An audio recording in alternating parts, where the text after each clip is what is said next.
Le déséquilibre de l'information a été soulevé par le Conseil national de la communication comme étant un des manquements majeurs observés chez certains organes de presse au cours du premier trimestre couvrant le mois de juillet jusqu'en septembre 2020.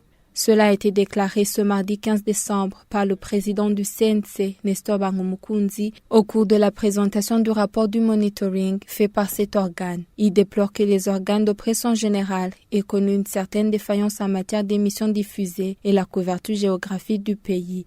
D'après lui, la politique s'est taillée une part du lion, tant dans la presse audiovisuelle que dans la presse écrite.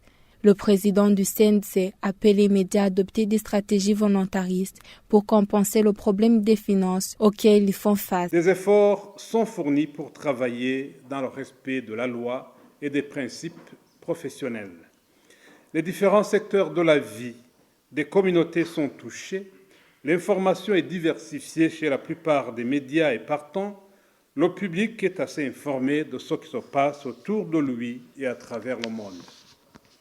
Toutefois, des défaillances se sont observées en ce qui concerne surtout l'équilibre de l'information. La couverture géographique du pays laisse largement à désirer, car le gros des productions médiatiques demeure focalisé sur la capitale économique au détriment des autres provinces et des communautés rurales.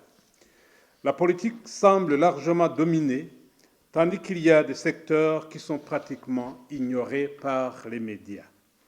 Le CNC n'est certes pas sans savoir que les médias font face à une insuffisance de moyens financiers pour couvrir tout le territoire et toucher tous les secteurs de la vie de la population, mais des stratégies volontaristes, notamment la mutualisation des moyens humains, pourraient aider.